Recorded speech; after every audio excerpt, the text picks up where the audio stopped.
All right. Hello and welcome everybody to another edition of the Rithmm Rundown with myself, Josh Applebaum, my partner in crime, one of the sharpest guys I know, Mr. Cade Harper. Cade, first off, Happy New Year's, my man. Hope you had a great New Year's Eve, New Year's Day.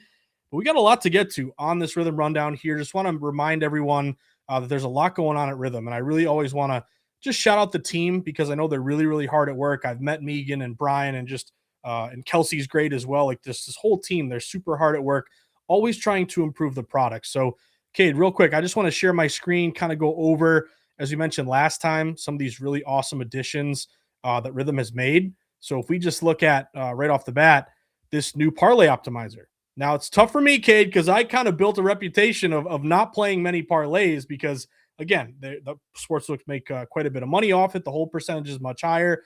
So, this is really something that could get me into parlays, believe it or not, because on the one hand, I don't want to bet parlays because I know the house has an edge, but I would be willing to bet a parlay if I feel like I have an edge. So just the fact that Rithmm has unveiled this awesome new feature, there's a tutorial that kind of explains how it works. But now I feel like, okay, almost like Cade, you and I joke about, player props. Like you and I like to bet a lot of full game bets, but we've been dabbling more into player props and turning a decent profit here because Rithmm is giving us these predictions that help us cash. Well, guess what? If you like to bet parlays already, this is a way that you can, maybe let's say you got 5 legs you're deciding between. Rithmm is going to tell you, okay, which one should I take out? Which one should I add in? And the guy like me who doesn't love parlays, maybe this will get me into it. So I just want to mention that the new parlay optimizer is available. And we do have a bunch of other great stuff going on. We have our live contests. We have great new tutorials. The whole homepage has been revamped. So just want to mention that. And then, Cade, before we get going here, just want to give people a rundown. This is obviously kind of a different stream because usually we do Thursdays, but we want to do a Friday stream so that we could really highlight these college football playoff early moves because we're down to the Final Four. So there's both games here with some Rithmm recommendations that I want to highlight and kind of get your thoughts on. I also want to talk about tomorrow because we have 2 really good NFL games that mean something. And I want to talk to you, Cade, about how do you approach week 18? It's kind of difficult. Some of these games mean a lot, like games tomorrow, Bucks, Panthers, and Seattle and San Fran. A lot of games mean absolutely nothing. So how do we attack these games? In particular, Giants, Cowboys that you and I were joking about right before we started. So I know I rambled there to start, Cade, but just want to let people file in here and remind everyone, Happy New Year. And if you have not downloaded Rithmm, do it now. Give it a 5-star review in the App Store and use promo code START25 for 25% off. But the floor is yours, my man. How was your New Year's Eve and New Year's Day? And how you feeling today, buddy? Man, we're having a great college football playoff, I think. I mean, despite I think we lost our first college football playoff bet on this finally for this first time this weekend. And it wasn't even like terrible. It was just Alabama's defense sucked. I had Indiana team total under due to the weather news that was apparently around Pasadena. And my Rithmm model had the under, but I was like, it's like, I don't know about a full game. I would just play one side just to kind of deteriorate for the weather. And there was no rain whatsoever during the game at all. So nonetheless, yeah, we're doing really good in the postseason, ready to get after it with the NFL in the coming crunch time. And yeah, if you guys catch me looking up, it's because I'm actually tuning into Navy. So we have that one. I was going to say, I know you have action, man. What do you got in that one? I had Navy at -2.5, and I know that closed at -7. That was obviously due to some opt-out stuff. We do have action tonight in the bowl games, a couple college basketball play, and then, we said tonight's been, I think we're doing a thing with our group podcast. We've been playing bets super small, but our little thing was finding a bet in every single bowl game just to close us out of the season. Super small bets, don't have to like unload the bankroll, but it's content, it's fun, why not?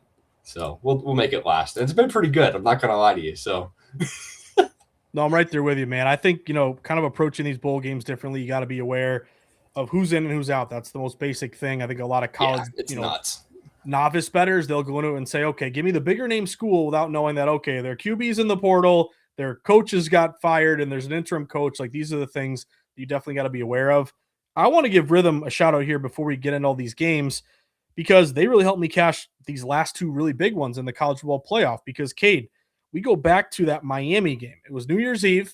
For those of you who are not fully intoxicated, but maybe you're watching this game, seeing this thing go down. But Miami was kind of a blueprint play for me because they were playing Ohio State. Ohio State was a very popular bet. They were getting upwards of 60, 70% of spread bets at DraftKings.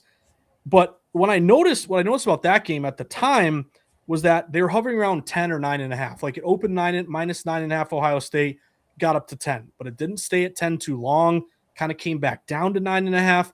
And that told me across the market. And again, what I love to do is kind of marrying the market and the way it's reacting to what Rithmm is predicting. And if I can find an edge, that's always a sweet spot for me.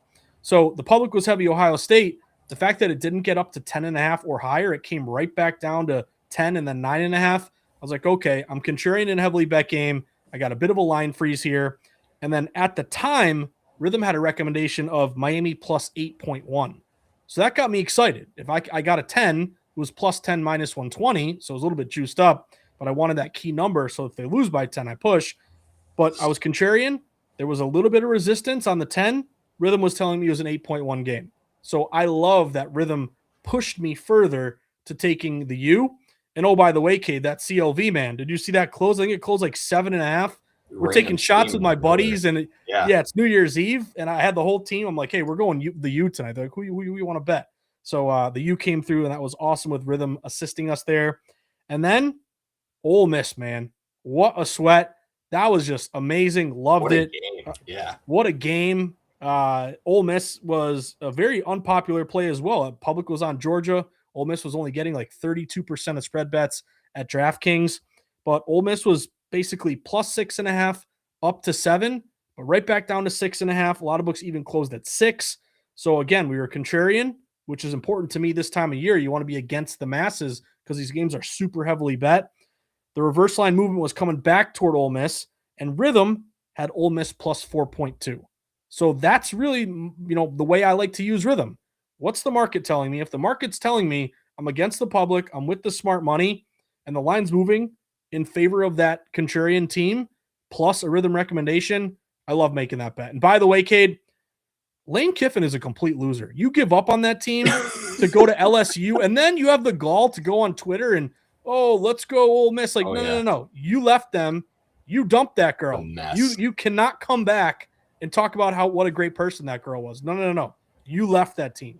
So you don't get to say now, though. That they shut your pie hole. Exactly. Yeah. So that was that just annoyed me. Like, way to cash out and give up on that team. Hope they win it all. Even though I think they got like $500,000, for them getting that far. But anyway, I digress.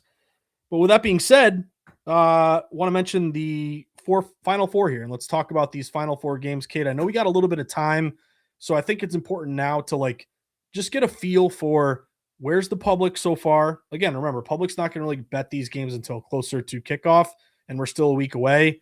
But where did the line open? Where are the early moves?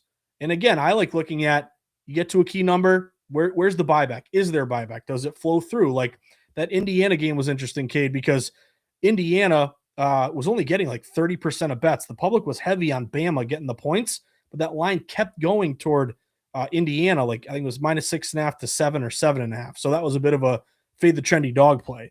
But let's start off with the champions. And let me just ask you, Cade, do you have any tickets here or any of these teams worth playing? Now that Ohio State has been knocked out, Indiana is your favorite to win it all, plus 130. The U is plus 310. Oregon plus 320. Ole Miss plus 600. So one, do you have any futures that you're holding, any good tickets that you could let it ride or hedge with? Or do any of those teams jump out to you? Like, I know it's really square, but Indiana plus money to win it all? I don't know. That's kind of hard to pass up right now. Right now, I really wouldn't blame you a single bit. I mean, they look like the single-handedly most dominant team in this entire bracket so far. As of a looks standpoint, of course, not necessarily winning against Bama is going to get very, very, very public, I think, in my opinion. I think a lot of people are going to buy that number. I mean, it was open. I think it was down to 3.5. I think you're already seeing a 4.5 now, if I'm not mistaken. I have two futures, and I'm sitting pretty. I'm not going to lie to you. I took Oregon at 15-1 over the bracket. I had them to make the semifinal for minus 108 on DraftKings earlier. And then I also had Miami at 27-1. Whoa. So I love this team. I said it in the semifinal when we break down the A&M game. They've got the potential to make a run. They're on that run right now, and I'm not going to stop. I'm just not going to stop now. So, But with that in mind, Cade, you have a great position with Miami and Oregon. What do you do this weekend? Do you hedge in moneyline Ole Miss? Do you hedge in moneyline Indiana? Do you let it ride? How do you there? And again, there's no right answer. I think it's different. You talk to different bettors. Part of it to me is how much did you risk? Like if you bet $5 and you're going to win, 1,000, then hey, let it ride. You really got nothing to lose. But if you put like 500 on it, and you could lose 500, but you could guarantee a profit of, I don't know, $200, that's nothing to scoff out there. So have you got some time here, my man? But what are you thinking? Letting it ride or maybe hedging some of these plays? I'll let it ride for the most part because I'm not a very massive future better. I'll be straight up honest with you. I'm not nuking futures because I'm not the best at necessarily predicting that kind of market, honestly. I don't want to call it. It was kind of lucky because of like the price of it. It's been insane, and the way the outcomes, they probably should have lost that A&M game if I'm being completely honest too. But I mean, yeah, I only put a quarter of a unit on both just because of the price that they were.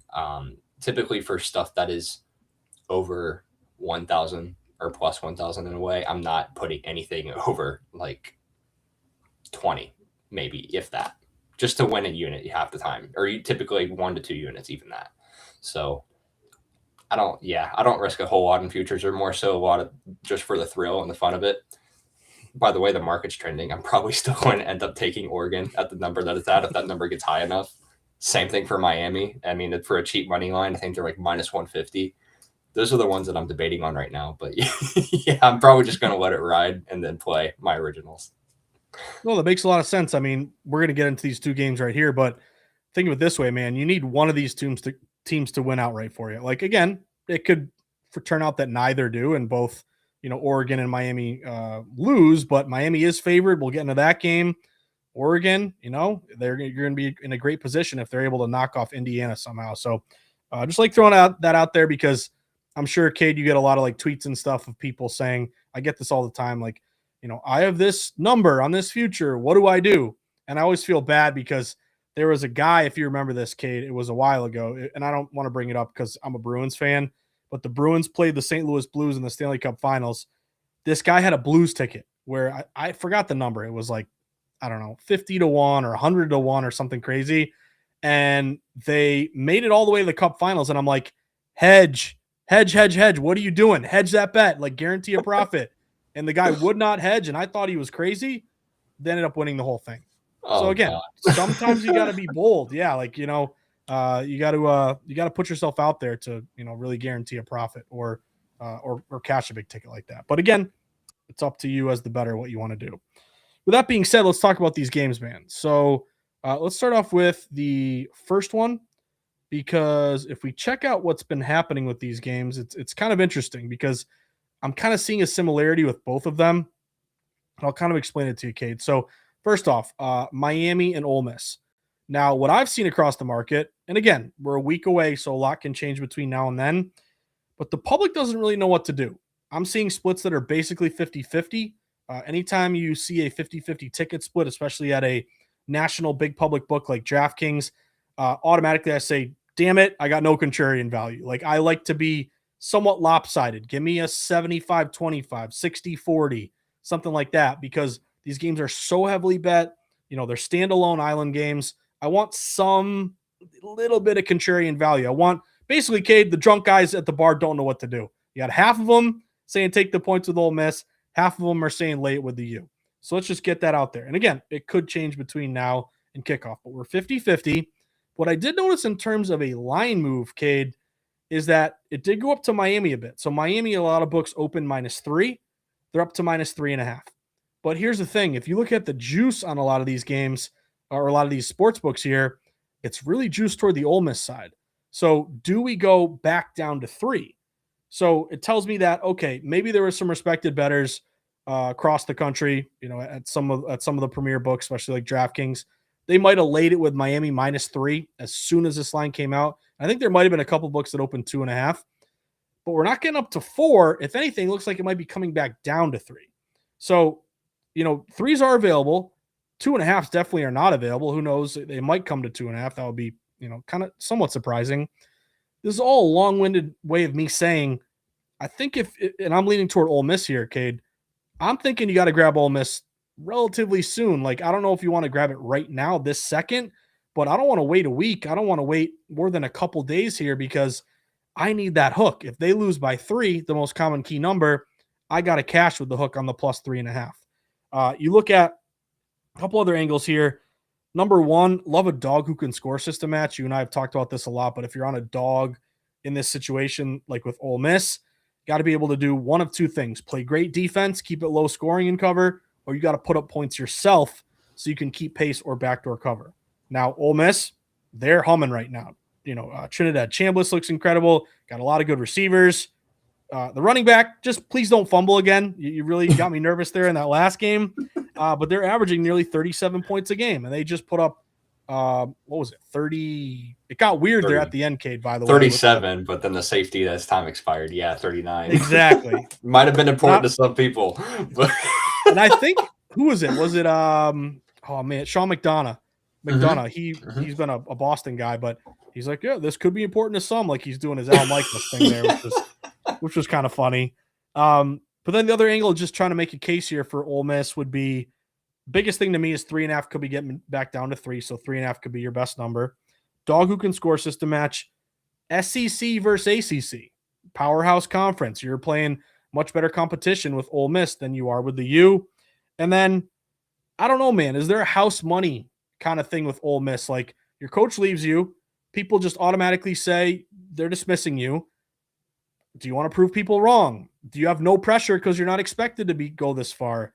I thought their coach was really impressive to me. I've never really seen him like do on sideline interviews, and he was on with Van Pelt after the game. I just liked how he was kind of a no nonsense, just a regular dude that just kind of seemed, I don't know, like a hardworking guy that didn't like overthink it too much. I can't explain it. I just was kind of impressed with him.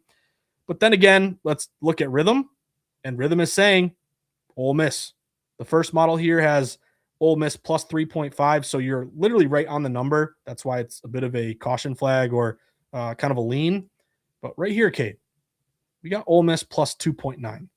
So if we can get a 3.5, if we can be on a dog who can score system match, if we can be with a house money team with nothing to lose, and Rithmm is telling us we're getting about a half point of equity here, I'm thinking Ole Miss plus 3.5. But let me throw it to you, man. What are your thoughts on this matchup? Yeah, I think in this one particular, it's very hard just for my case and my position in a way, and how obviously rooting for Miami. But look at these like quarterfinal games, and you see the blowout. You see 23-0. You see 38-3, and then you're still getting these single-digit lines that are within like less. I mean, you can call it less than a possession, but I mean it's literally border on a field goal apart from covering at that point. These games are going to be tight, very, very, very tight.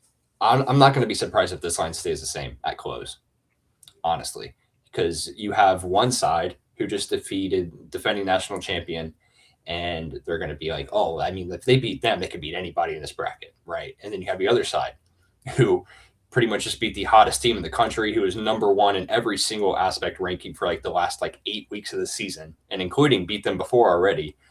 And now they get the revenge angle, and then you add in all the drama stuff that pops in. It's just like they're going to butt heads in terms of splits. I really don't think it's going to be that lopsided, if I'm being honest with you. Anything above the field goal, it has to be Ole Miss, though. There's no way it's not. I just think these games are going to be so close. It's unbelievable, and they very well could go down to the very last second, just like last night's did. And yeah, I'm not going to be surprised in the slightest. I love Pete Golding, though. I was very excited when they hired him on full time. I was so hyped when I found out. So yeah, they got a home run guy for sure. Yeah, and I like the story with Chambliss too. Like, what was he at Ferris State? Phenomenal player. D2. Yeah, he's awesome. I think they won it all, but like then he was like the 900th, rated transfer or something, and then like wasn't the starter. I don't know. There's like a lot of. How did he get overlooked that bad? He put up like 4,000 total yards or whatever. It's like, what are we? Who's the quarterback one at the time? I know, seriously. It's got some weird. I'm gonna throw it out there. Some weird Tom Brady kind of stuff, like It is. late It pick, is. no one wanted you. You take over when Bledsoe gets hurt by Mo Lewis. The kid's a Chambliss stud. really impressed me. So I think this is a game definitely to monitor. Obviously, between now and then, and me and you, we'll do another stream between now and then before this game is played. But I'm thinking that plus 3.5 here could be very, very important. Now, who knows? Ole Miss could win outright. We had weird stuff with extra points and safeties and all that kind of stuff. But it seems like right now, even though you don't have the contrarian value, the 3.5 with Rithmm telling you it should be maybe 2.9 provides a bit of an edge there. So I'm looking at Ole Miss. Let me throw this one at you. Any thoughts on the total? I didn't really do anything yet with it. I actually haven't done anything with these games yet because I want to wait a little bit, although I don't want to wait too long. I may even grab this 3.5 actually with Ole Miss before it falls. But in terms of the total, hasn't really moved too much.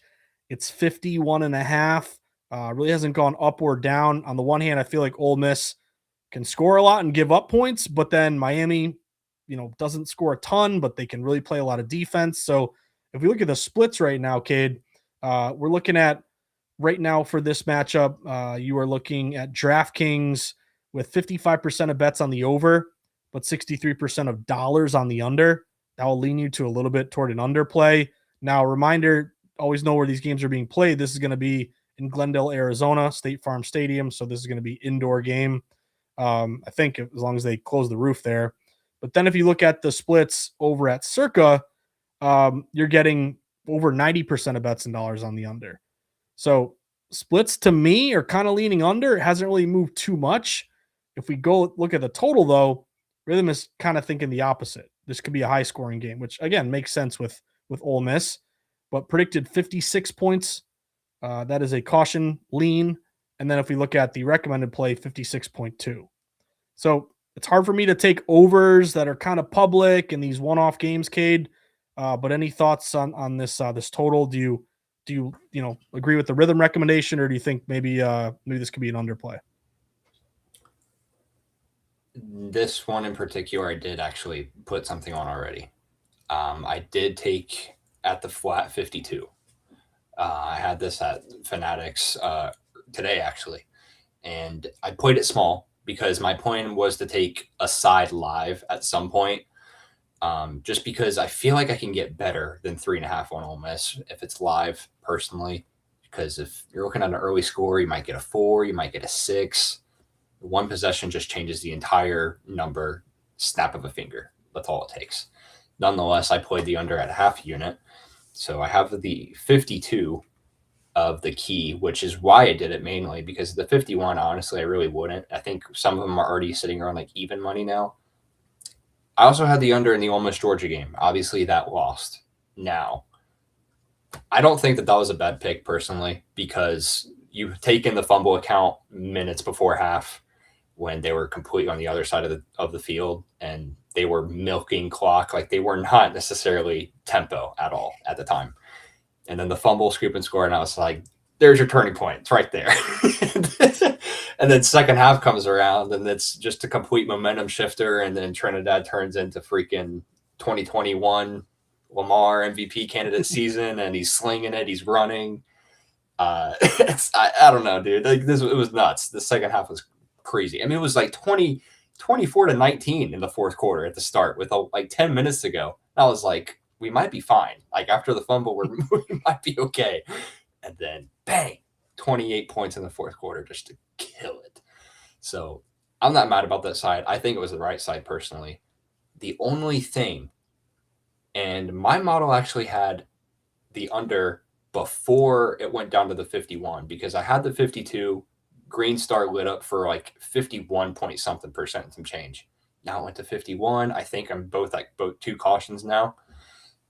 Nonetheless, Ole Miss offensive coordinator Charlie Weiss Jr. He is calling this offense for the first time in his career by himself. That was his first game. Phenomenal, right? Like, he did great, and I got to tip my cap. Georgia's a stout defense. They're tough. I have news. They're not Miami. And like I said, like, obviously I think, is it technically a quarterfinal? When they're on Yep. the home camp? Okay. Then, I mean, like, I said in this defense, like their NFL talent is everywhere. They're spread out across the field. They have young guys on the Ole Miss offensive side, and then you have NFL caliber players on the other side. When those are butting heads, I'm going to take the veteran side and just back the stout defense. Both of these defenses are stout. They are very, very, very good. You have a quarterback who's turnover worthy, and, and then you have the other side who can be electric as all get out. So as long as you don't have these explosive plays, I think we get right under the 52. I projected 49. Kind of like the 3-point value personally. And now that it's already kind of dropping, I'll be happy with the 52 if it gets even lower than what the 50 is right now. So I'm going to hope and pray and cross my fingers there. But again, only half unit because I played small, planning on something else in the game at some point. And also, I just want to hit on something you just mentioned. You know, you said you played that Ole Miss Georgia under, and I know a lot of people, like, this happens to me too. What an idiot! You took the under, it flew over. Like, you love, like, the people love. I don't know what it is about just sports betting in general, or maybe it's a comment more on our culture or something. But like, people love trolling people like that when they lose, especially if you're, you know, kind of known on Twitter, or I guess they just want to, you know, maybe you're having a bad day, maybe telling you what a dumb pick you made makes them feel better. But I'm going to stick up for you because you said something very important. You said, you know, even though I lost, I felt like I was on the right side. Well, I'll prove to you, Cade, you were on the right side. That total opened 56.5. It closed what? 53.5. Yeah. You beat the closing line. You did your part. Like, I try to instill this so much on my podcast and the books that I've written, the NFL Sharp Betting Playbook in particular. Like, you cannot control what happens on the field. The only thing you can control is the bet you make and how you come to that conclusion. So I'm not going to name names, but there's a particular, you know, person who loves to say the right side is the winning side. Now that really annoys me because the right side isn't always the winning side, because if you are playing, you know, under 55.5, it closes at 53.5, but it flies over. Did you make a terrible bet? No, you made a fantastic bet. You beat the market. You know, the name of the game in sports betting is trying to beat the market. People don't really get that, which I understand. It's a win-loss, you know, zero-sum game. But if you make 1,000 bets, Cade, and you get a 55.5 under that closes 53.5, you're probably going to win close to 600 of those bets. Like, you're going to be a good bettor. Like, I would much rather follow or tail someone like you, who, even though you lost the bet, you proved to me that you read the market and made a sharp bet, versus someone who, you know, played the over, got over 55.5, and they're happy that they won and they're celebrating. So I just think it's very important to be conscious of, you know, what number you got and what it closed at. Because again, if you beat the closing line, that tells me that you read the market correctly, you made a smart bet. So it's not that the right side is the winning side. It's that, you know, we can get into right and wrong, black and white, yes or no, but it's important not to focus always on the results, but, you know, are you making smart bets where you're beating the market? If that's the case, you're a sharp bettor to me. And then also you look at a lot of these sports books, you know, people who may not have the greatest one-loss record and they're not making millions, but they're beating the closing line. The books limit them. Why are they doing that? Even though they're not crushing them economically, they're proving that they're really sharp. So they don't want to accept as much of their money as they'd like to. So I had to stick up for you, man, because sometimes you lose, but you make a good bet and it loses. And that's just betting. Right. That's just life. Right. Let's I go can to tip the other cap. I would. yeah. I don't have a hat, but I'll tip the cap.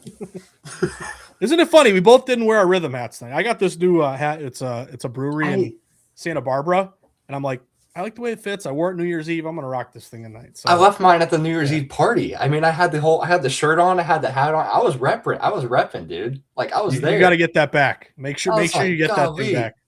It's at a buddy's house. He grabbed it. He was like, I'm snagging this. He's like, there's a limited edition of these. I said, yeah, there is. So. Yep. Go to rhythm.com and you know, get on that trial, man. Yeah. That's what you should tell your buddy.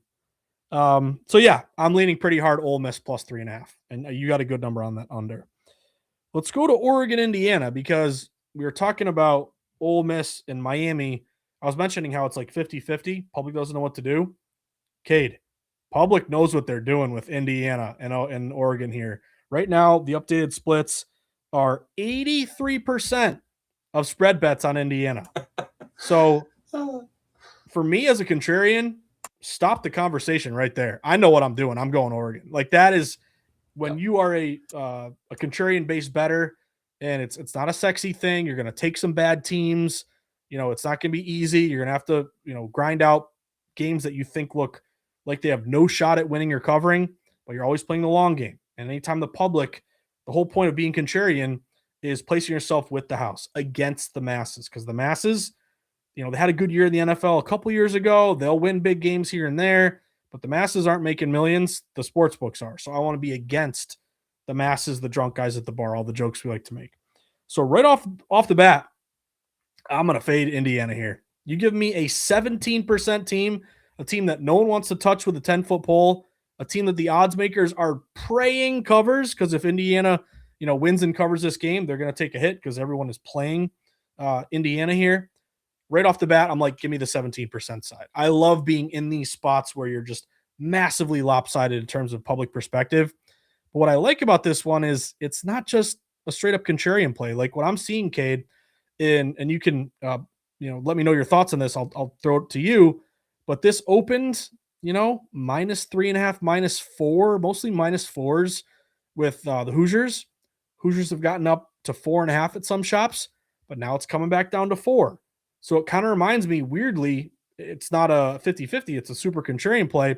But both these games are, as of right now, kind of similar in the fact that the line went up to the favorite, and now it's coming back down to the dog.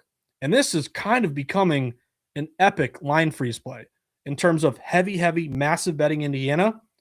But you kind of open -4 and you're kind of still -4. Like, why isn't Indiana up to -5, -6? That tells me that there's some respected money, and the books seem to be taking a position on Oregon here.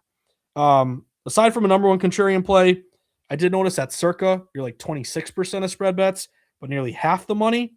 You also have a dog who can score system match. Again, these are dogs that got to keep pace. You got to keep pace with Mendoza here. So Oregon's averaging about 36 points per game. Now, we don't have full Green Star recommended plays, but I got 2 plays here, both on Oregon. Oregon, believe it or not, favored. This kind of shocked me, Cade. -1.5. Not a Green Star. Again, it's a caution flag, but favored by 1.5. Oregon getting 0.4 points. So Rithmm is kind of saying it's about a pick'em game. You're telling me I can be with only 17%, the contrarian side that I want to be with in a quote unquote line freeze game, and I can shop around. I think I can still find that hook, that +4.5. Looks like Bet Rivers, FanDuel. There might be another book. I'm in Massachusetts.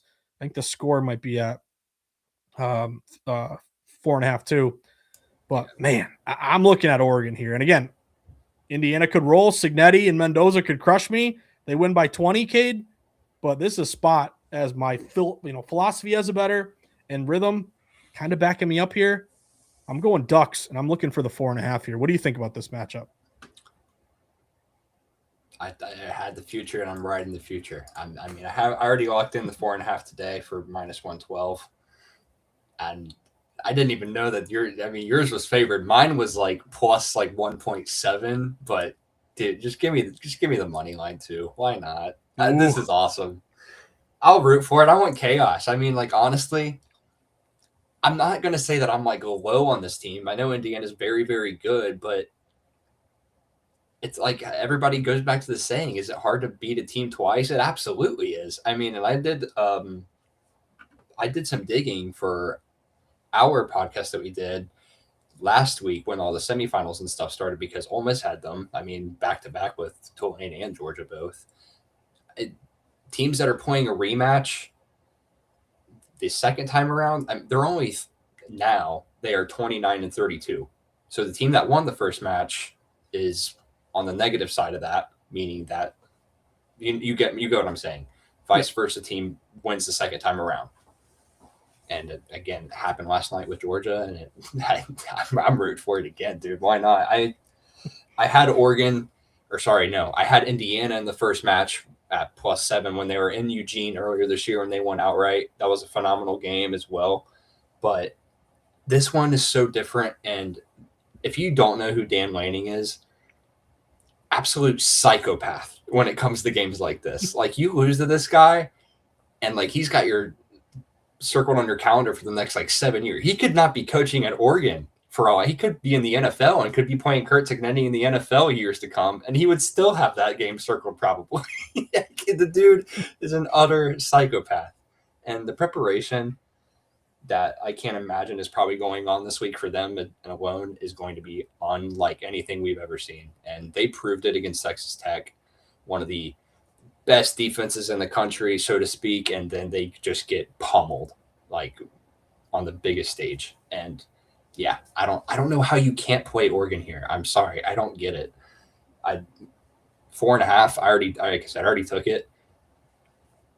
Done deal. We did all we can do. We just got to sit back, cross our feet, and just we'll see.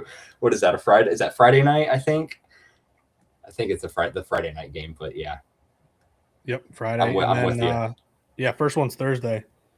But yeah, no, you mentioned a couple things that are important to me. One, revenge. Like, what's the motivation here? Indiana, obviously, fantastic story. Mendoza wins the Heisman. It's interesting, Cade, like some mock drafts, like is Dante Moore the number one pick? Is Mendoza the number one pick? Like these two quarterbacks, obviously huge for this game, and then maybe how the NFL views them.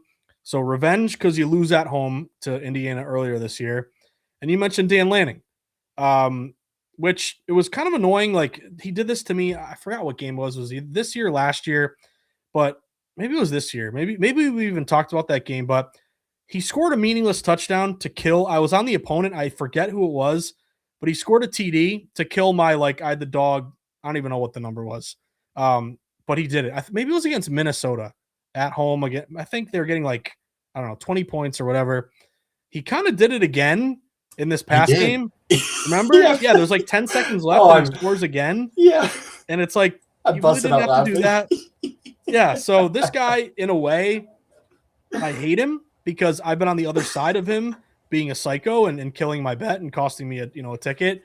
But now that he's a dog, I kind of like that he's on our side now because there's some energy. Yeah, some energy. Sure. And imagine the way he can motivate and play up this thing yeah, you guys, they think you're going to lose. They think, we're a dog, no respect. That angle is certainly with the Oregon side here. So, again, you had me at 17% of tickets, Cade, but the fact that it looks like a bit of a line freeze, the 4.5s are not painted everywhere. It's coming back down to 4.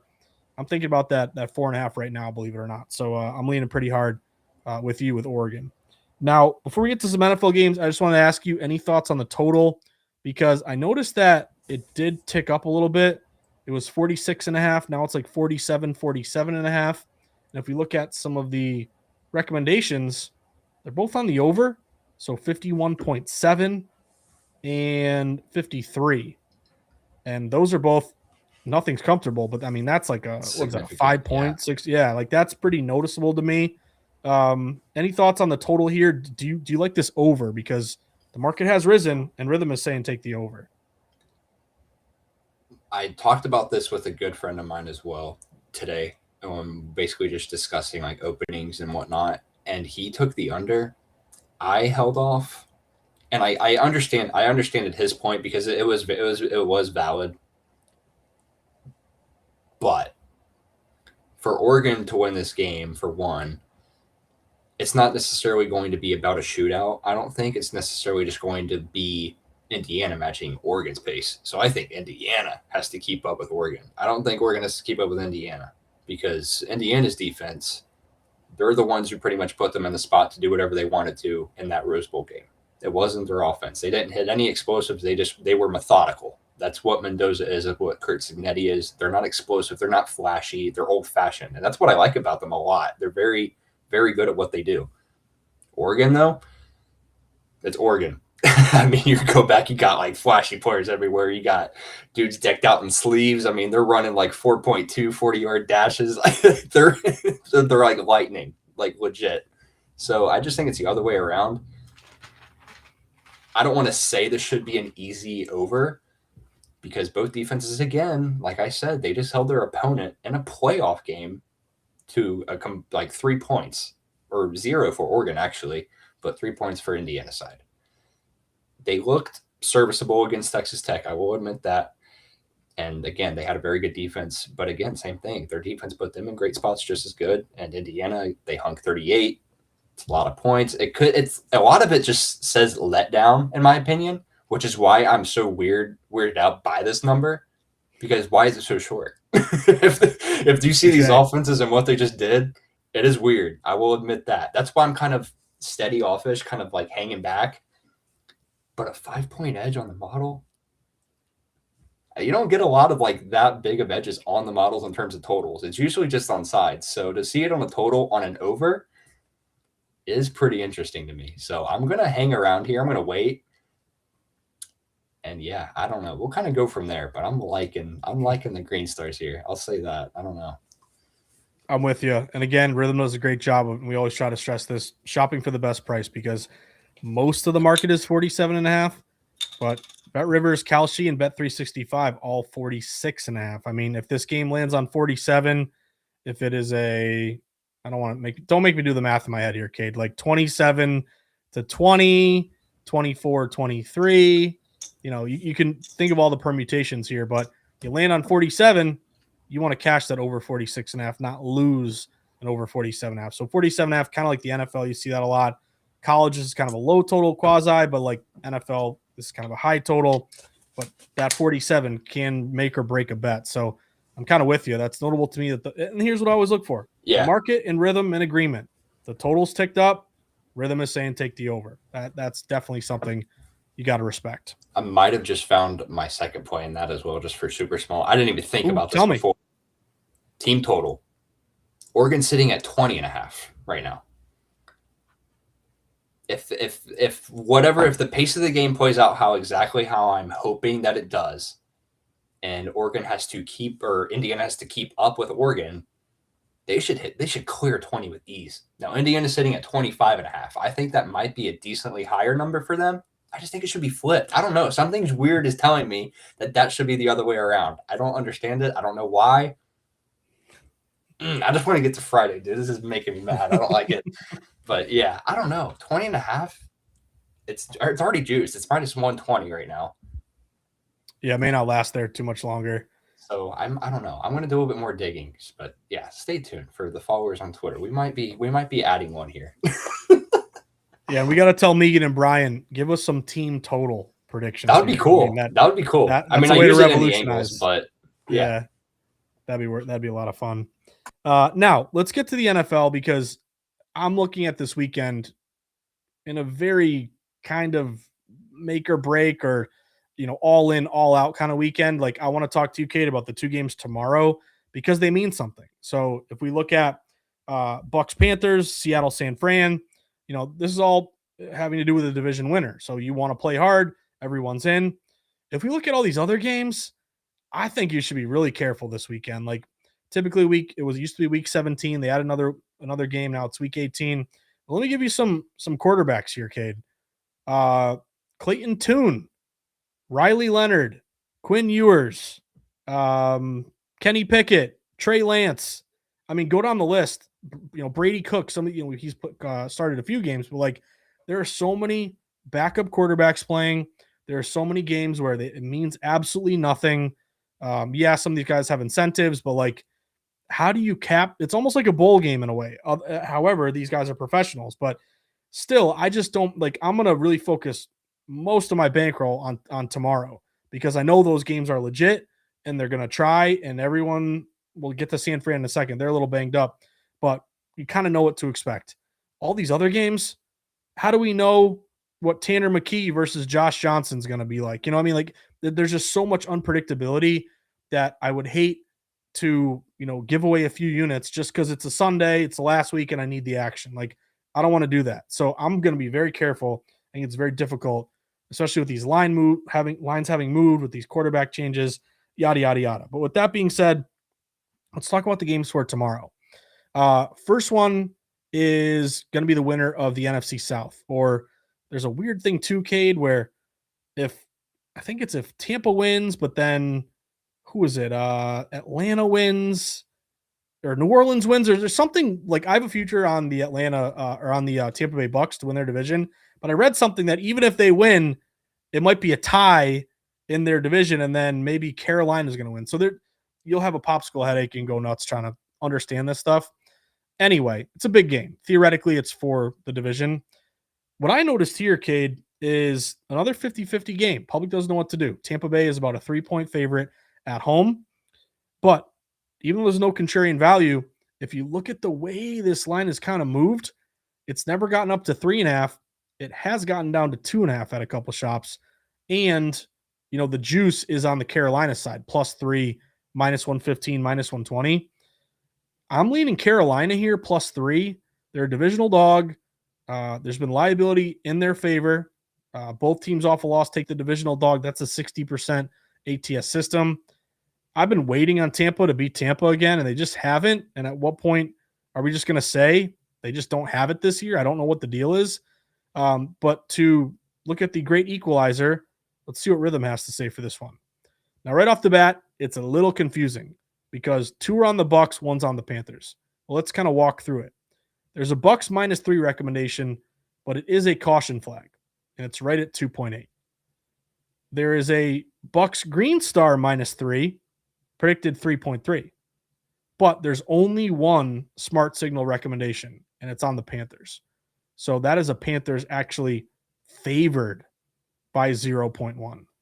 So again, not every game is perfect. Like they're not all going to be on the same side, all Green Star.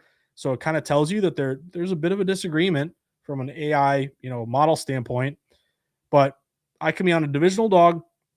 There's only been liability on the Panthers side. Again, I'm putting my own bias in here, but I don't really trust Tampa Bay. They haven't really shown me. They start like 5-0 or 6-1, or they had a good start and then they completely fell off.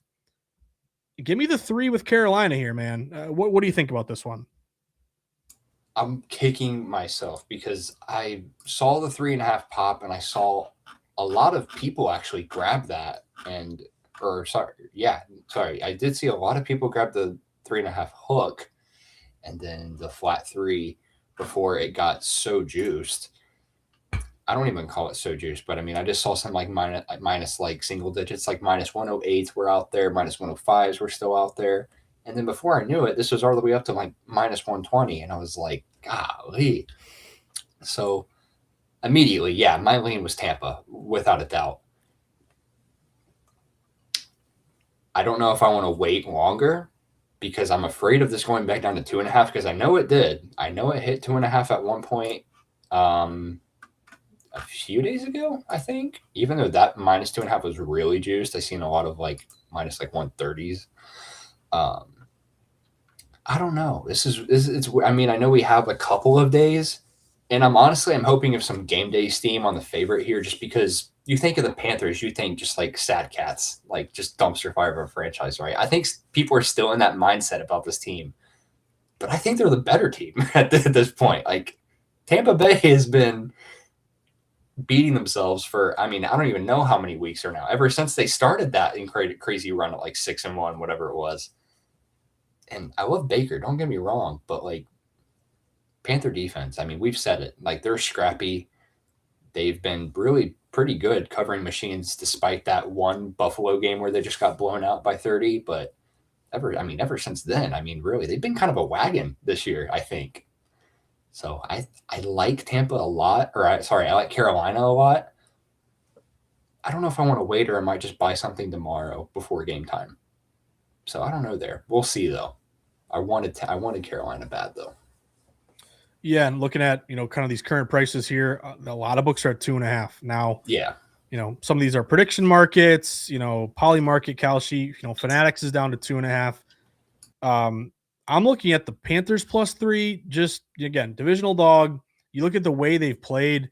Carolina's been consistently like 500. Like if you look at their box scores, it's win-loss, win-loss, Yeah. win-loss, win-loss. Yep. I mean, they just go back and forth.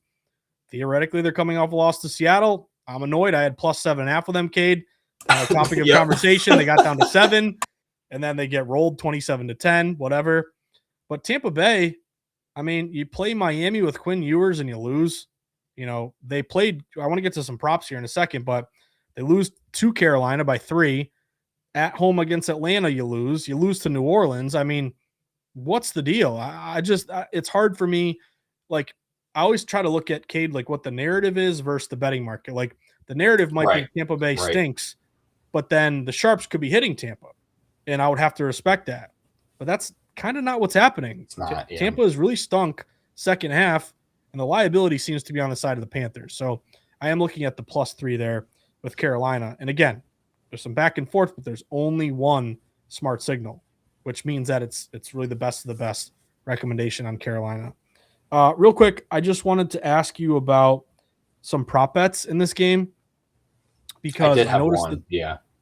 Yeah, let me hold on. Is it on a running back? It is not, but it is on rushing yards. Okay. Ooh, is it Baker? It is Baker. All right, nice. I got it written down. Tell me. Yeah, I the way that he's just been using his feet a lot these last couple of games, and then I saw how low this kind of line was. Games like this, you're going to need your quarterback to kind of move around. I mean, like I said, Panthers defense has been really scrappy. They like to get after the quarterback. They're not just some defensive line unit that's overlooked. And then Baker, the dude was a Heisman candidate. I think he won the Heisman. Oh crap, I'm blanking my mind. Crap, I'm gonna get flamed for that one. But no, I mean he's an athlete. He can move, and I saw 16 and a half just feels short in a game like this. So I feel like he's going to need to move his feet around if they want a chance at it. Although I don't think there's going to be a chance.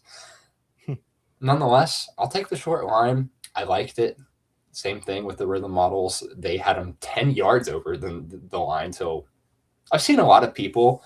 Somebody in my betting Discord did this. Remember when we had Sam Darnold like on a Thursday night whenever they played the Rams, like 2 or 3 weeks ago, and Sam Darnold line was like 3. So he alternated the line with like 15 and got it in like 2 rushes. So ever since then, every time Rhythm just has a Green Star QB rushing play, they just alt the yards by like 10 plus. And it's been a cash cow. So I mean, another at 27. If you got the guts to do it at 30, I mean, go for it, I guess. But I just thought it was funny. But yeah, I'm taking the QB play again. They've been really hot with these QB rushing yards as well. I will say that. Yeah, great point. Again, you could ladder it up, get a bigger payout here if you're willing to be a little bold. But let's just go from the basic standpoint of 16 and a half is the betting market number. He's predicted 27.8. So you're looking at 11, almost a 12-yard difference on his rushing. And if you look at kind of what's important to me about this game, Kate, is they just played each other a couple weeks ago. So you can kind of recreate some of these box scores. Yep. In that game against Carolina, he had 4 rushes for 49 yards. So if he just scrambled a couple weeks ago and got you nearly 50 and he only needs 17 here, maybe there's a look, maybe there's some kind of advantage, maybe he's got confidence and having run pretty well the last game against them. That makes total sense to me that Baker could be a worthwhile play here. Also, 1, 2, 3, 4, 5 of his last 6, or I guess 7, he's gone over this number. And if we look at his last couple home games, you're only basically 500 with these over unders, but 42 against New Orleans, 27 against Arizona. You're at home. Again, you're not the Bucs offense we're used to. He might have to create. So I'm right there with you in terms of a Baker over 16 and a half. When I was mentioning the running backs, I just was kind of thinking about just the 2 Green Star plays. So Rico Dowdle, the guy you and I have talked about quite a bit this year. Again, I thought it was a really good signing in Dallas. I don't know why you gave him up. Again, Javonte Williams has been good, so I guess can't really blame him there. But over 54 and a half, can he get you 55 yards? Rhythm is predicting 67.6. You look at his trend line, it's not going to excite you too much in terms of all these green bar graphs, but to me, this is the kind of game where we're looking at a low total. You want to control pace. Dowdle's a guy you could lean on, so I can get with that one. And then Bucky Irving, guy who's awesome. He was injured a lot of the year. He's sitting at 58 and a half, only a couple yards more than Dowdle, but he's predicted 81.8. So again, missed some time with injury, but this is a graph that gets you kind of excited because when he's healthy and ready to go, he's pretty good, consistently getting you over this number. Between the 2, Cade, Irving over, and I'm with you on Baker. So we've already established the Baker over. But any thoughts on that Bucky Irving or Rico Dowdle? Do you like both? Do you like neither? Do you like one more than the other? I would prefer Bucky, I think, just because of the model discrepancy. Looking at borderline, what was that, 20 yards, I think, or 20 plus yards difference. Yep. If he's at 60, 58, and then, yeah. So 23-yard difference there, I think. Ballpark. I would like it personally with how talented that he is. Um, why not? I know Rico's been hot. That's a scary thing because he went through that stint where he was like 100 or 200 plus scrimmage yards in like 4 straight games, whatever that was, which is, again, that was insane by itself. Solely rushing yards, though. That's where I kind of deteriorate to one or the other, and then I'd like Bucky in that aspect a little bit more, I think. Yeah, it makes total sense. And again, you can tail the Rithmm model if it's a green star. You can, give it some time. Maybe watch how the betting market reacts between now and tomorrow. But again, these are some noteworthy plays that should at least be under consideration. Cade, let's wrap it up real quick because I do want to mention the Giants game. That's like the only Week 18 game that I'm interested in.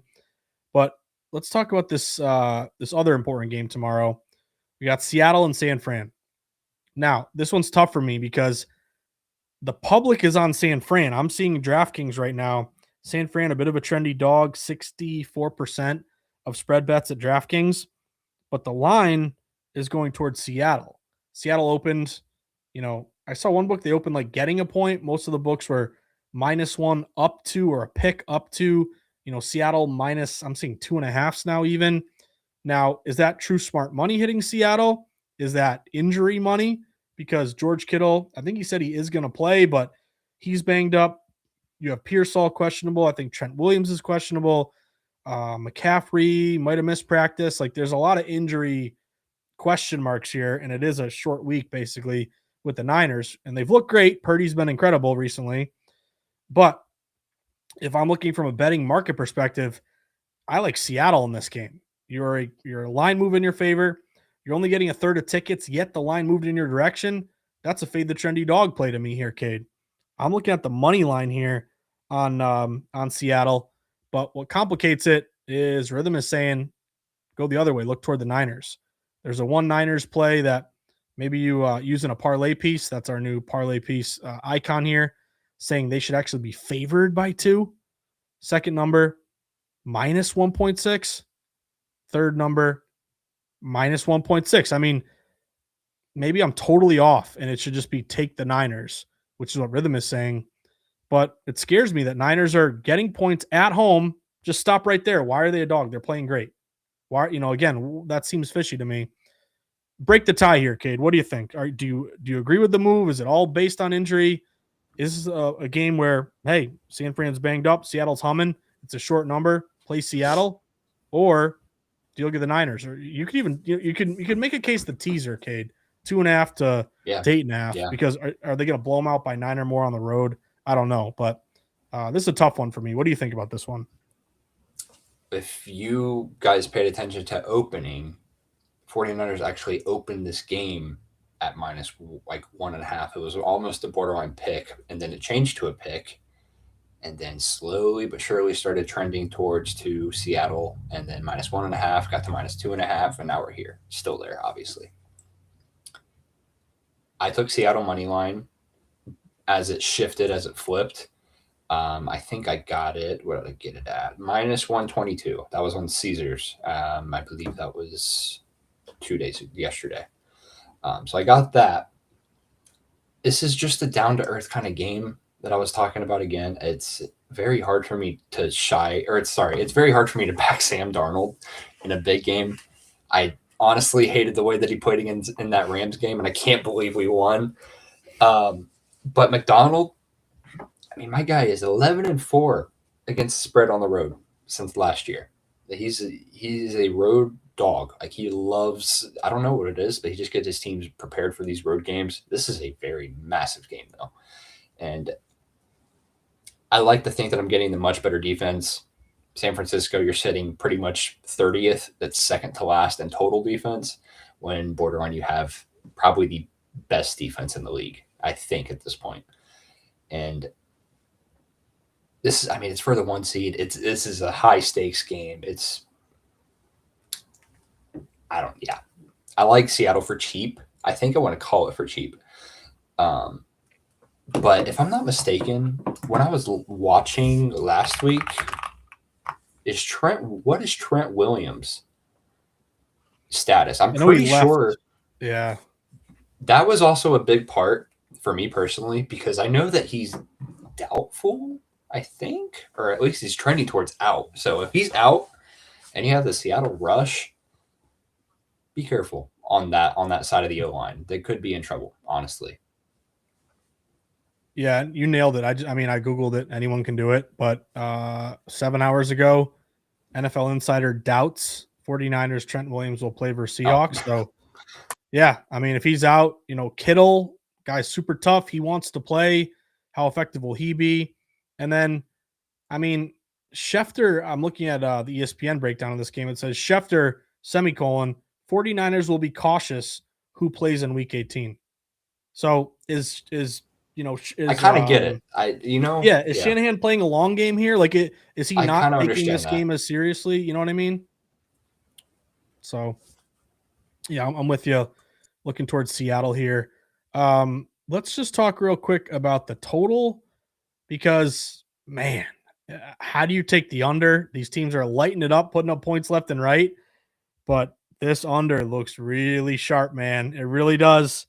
Right now, DraftKings, 80% of bets are on the over, circa 74% of bets are on the over, but it fell, or it looks like it's falling, 48.5 down to 47.5. Both splits are really good low bets, higher dollars on the under. And again, this is the type of play that no one wants to make. I mean, look at the box scores 42 to 38. Niners beat Chicago. Remember that 38-37 game you mentioned where you always money line a short favorite. That's very, very important there. But it's like, how on earth do you take an under? Yet the total's falling, even though the public's hammering the over. And we look at Rithmm, all three recommendations under 47.3, kind of right on the number, 48.1, right on the number, but a green star, 47.2. Now, it's not a huge, they're not predicting 41, like it's not like a massive edge, but everybody, I mean, this is your number one contrarian. And again, it's a primetime game. Everyone's playing the over. It's starting to fall. Any thoughts on this total, man? Because I think the under looks pretty good here. You're speaking my language. I love it. I didn't have a play yet in this one. Honestly, I kind of wanted to see how the market reacted. I haven't paid attention to splits on this one as much as I have the side, which is what I was really worried about. But I didn't know it was that contrarian. Yeah, we might have to. Minus 109 is a great price. I like the under here. I do. I had the over in the Chicago San Fran game, and I really wish it was funny because I was hoping that we would have did some sort of show before that game because I was like, you guys are never going to guess. I actually have a primetime over for once. Sure enough, it's like the second quarter and it was like 28 to 21. I was like, this is so funny. So yeah, now that we're going back on the other side, pretty much rooting to be the boring guy tonight and root for no points in this. I feel like it's the play though. Like honestly, it has to be. Yeah, I mean, the models love it again with them all being all green. I haven't looked at mine on this one. This is something I'll have to do after we hop off of here, which is interesting to me. But I guess I didn't do enough digging in this game. I'll take it. Yeah. And I know you and I both like primetime unders. They are. No doubt. Yeah. 30 and 27 this year. They're 57% since 2022. You and I both love the outdoor late season divisional unders. That's lighting up here as well. I don't know in terms of weather. I mean, I'm seeing like cloudy, 55 degrees, 8 to 10 mile per hour winds. Yeah. Bill Vinovich is the ref, though. He's a really good under ref. Yep. It's just anytime this happened to me a lot when I first started betting. Anytime you feel like it's going to be a high scoring game, they both have been lighting it up. It feels like it always is the opposite. So you get hit with a 13-7 final. Yeah, exactly. So that under, man, you're not going to be popular playing that at the party, but looks pretty sharp, I must say. Wanted to mention one prop real quick, and then let's end on the Giants game. But there was a prop in this one on Kendrick Bourne that I wanted to throw at you, Cade. It's a smart signal. Only 7.5 yards. Can Kendrick Bourne get you 8 yards? I mean, one, in cut, he could, get you 10 and cash this thing. He's predicted for 24. That's 3 times as what he is in the betting market here. Look at some of his trends. ever since getting back to San Fran, he's gone over this number quite a bit. 1, 2, 3, 4, 5, 6, 7, 8, 9 of his last 10. He's kind of consistently gotten you in the low 20s. All you need is 7.5, especially if Kittle is hobbled. Pearsall looks like he is going to play, I guess. But again, he's coming off an injury. Bourne could be a sneaky play here. What do you think about this over here, Cade? I've liked the short numbers pretty much all season long. So, and I mean, again, we've hit on them quite a bit, and I'd like to think. I mean, I'll have to go back, but I think they've been pretty good as far as what we've went over, especially with these like lower tight ends, all the lower wide receivers in the single digits. I mean, they've just been how they've been. They've been good. Why not keep it rolling? On a high note. I mean, what? Like that's it at this point. Putting the trust in the model. I mean, I'll have to do a little bit more, obviously, on my end. But yeah, I mean, if it's the track record speaks for itself, he's been reliable. So I'm with you. And again, you had me at Flournoy, our guy in the Cowboys. Remember what would be like 3 straight all weeks? day. All day. Cast is over. So maybe Kendrick Bourne can do his best Flournoy impersonation. That would be nice. Let's end it on this one, Cade. Again, I'm a wet blanket, whatever you want to say. I'm not going to bet a lot of these games on Sunday. It's too unpredictable for me to risk on a really unknown outcome, especially with line moves and all that. I did fall on one game that I'm like, how do I not take it? Because everything I'm looking at is kind of lining up on the same side, and it's the Giants. Giants are at home against the Dallas Cowboys. Dallas Cowboys open this game as high as like -6, -5.5, somewhere around there.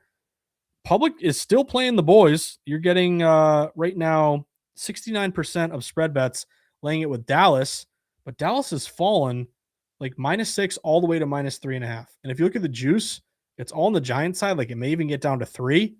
So I was asking you right before the show started, like, is Dak not playing? Is CeeDee Lamb resting? Like, is just Dallas not playing anyone? And it looks like I guess they are playing their guys, or I'm unclear. But for whatever reason, maybe it's a motivational angle. Because on the one hand, both teams have nothing to play for, but I'm pretty sure the Giants cannot get the number 1 pick. So whether they win or lose this game, I really don't know. Your draft stock, does it really move at all? They just played the Vegas Raiders, which was the dumpster bowl, who wants the first number 1 pick, and they rolled 34-10. So is it more important for Jackson Dart and the Giants to play well week 18? It doesn't matter overall, but it matters to them. You got a young QB. You want to kind of build something going into next year. You're a divisional dog, which I love. Circa, you're only getting half the tickets, but 90% of the money. And the cherry on top for me, Cade, all 3 Giants recommendations. Giants plus 1.1. Giants plus 1.5. Giants plus 0.4. Rithmm is basically saying it's a pick'em game. You can still shop around and get the hook. Looks like the score is even giving you a 4 or 4.5, but mostly 3.5s. I got to do more research on what is causing this move toward the G-men, but maybe Dallas doesn't care at all about this matchup, and the Giants do. But I'm looking at the 3.5 of the G-men. Any thoughts on this one, Cade? I think hook, line, and sinker. With this one, I think they got me when this was on opening. Might be a first half play for Cowboys. I mean, but after that, I think you see Joe Milton. I think you see these second stringers kind of hop in here at some point just to get them some playing time. Obviously, it's the end of the year. You want to end the year on a high note. But I mean, again, you guys, I've said it literally every single stream of when we talked about this Cowboys team. Their defense is really, really, very, very bad. I mean, I'm looking at it again just to look at the rankings one final time before we kiss goodbye on them this year. 31st in opponent EPA per play, and then they are dead last in opponent success rate. 31st in opponent yards per play, and last in defensive DVOA. What that means is that even if their offense, who is starstruck with talent, right? Dak, CeeDee, George Pickens, Javonte Williams, Ferguson, you got like all of these guys are like they're phenomenal. Even though if they get a lead Their defense is so bad enough to allow their opponent to get back into the mix, even a team as bad as the New York Giants. Nonetheless, I mean, for that reason alone, I mean, you have to take the points with New York. You just have to. This is in MetLife, right? It is home game. Yep. Yeah, outright. I'm sorry. Just, we'll say it Rhythm how it agrees, is. man. Follow rhythm here. Let's just do Yeah. it. It's week 18. We have one more week of this. We can just let loose a little bit. Get the blood flowing for the playoffs. Just why not? I'm with it. Yeah, I'll hop on the G-Man with you there, and then probably sprinkle Nice. outright as well. Yeah. Give me the hook. Give me Joe Milton second half. I'm with you, buddy. Makes a ton of sense. But that pretty much does it, my man. So want to, as always, thank people for tuning in. Thank you for being flexible with us. Holiday season. We did a Thursday, Saturday stream, a Friday stream. We just want to kind of still put content out there and hopefully help people cash some tickets. But want to wish again everyone a very happy new year. Cade, big things in 2026, my man.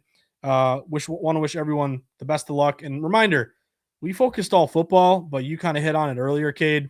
We got college basketball recommendations. I mean, we got NBA player props. I mean, Rhythm is not just football. We talked about it because it's kind of, obviously the biggest thing right now and biggest overall in terms of interest, but Rhythm can help you cash many different tickets in many different sports. So if you haven't done it yet, download the Rhythm app, use promo code START25 for 25% off. Give them a 5-star review in the App Store. But Cade, anything to take us home with? Anything we didn't mention, or should we get out of here? I have one quick thing because I was listening to your show earlier that you do, and Thank I you, know that you had man. a bowl game. I had a bowl game that you had on tonight, and I saw that we got a comment actually about that with an SMU in Arizona, and I wanted to pick your brain real quick, obviously, because I think you were on SMU, if I'm not mistaken, correct? I am, and I'm scared, but I'm doing it.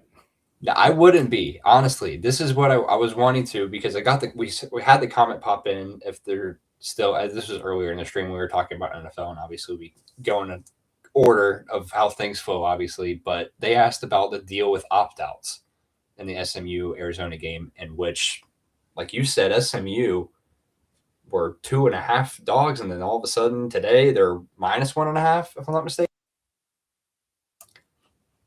I unfortunately got on the bad end of that, and I took Arizona -2.5. And then I had some buzz around that Arizona's got some serious opt out concern because their coach swept everybody under the rug and said, "Yeah, we have some opt outs, but I'm not saying who it is yet." So I was like, Brendan, what are we doing, man? I got money on you tonight. Tell me who's not playing in this game.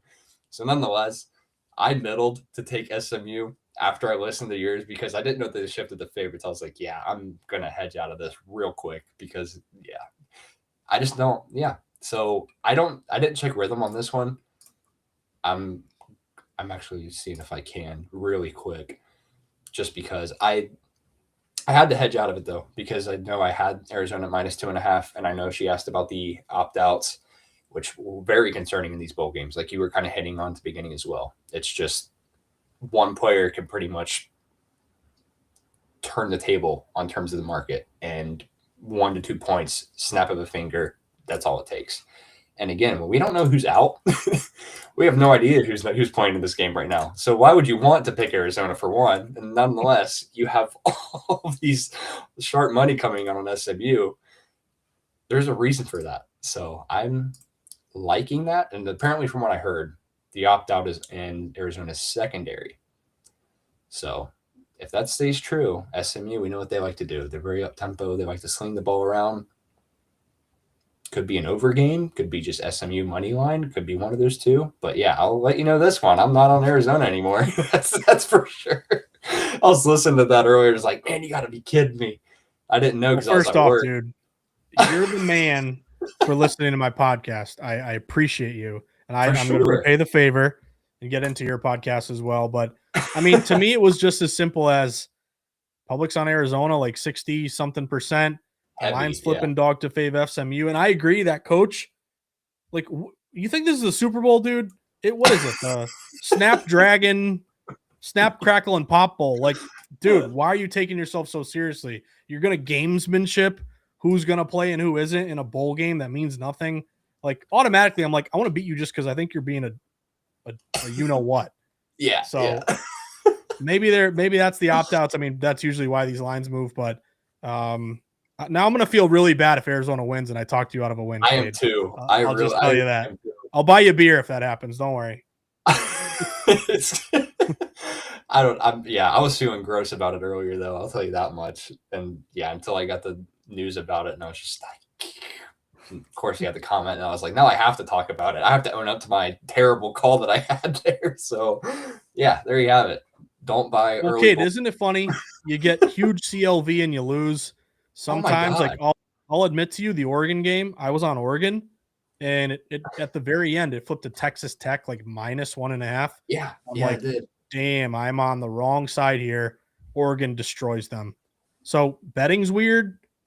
Again, I always want to beat the closing line, but you never know. They'll play the game on the field, and we'll see what happens. But thanks for listening to the All Systems Go Sports Betting Podcast. Absolutely. Powered by Rithmm. I always got to put that in there. How about that? Yeah. But great job as always, buddy. Yeah, thank you all for tuning in. Cade and I will do another stream next week, and wish you the best of luck. Happy New Year. Have a great NFL Week 18.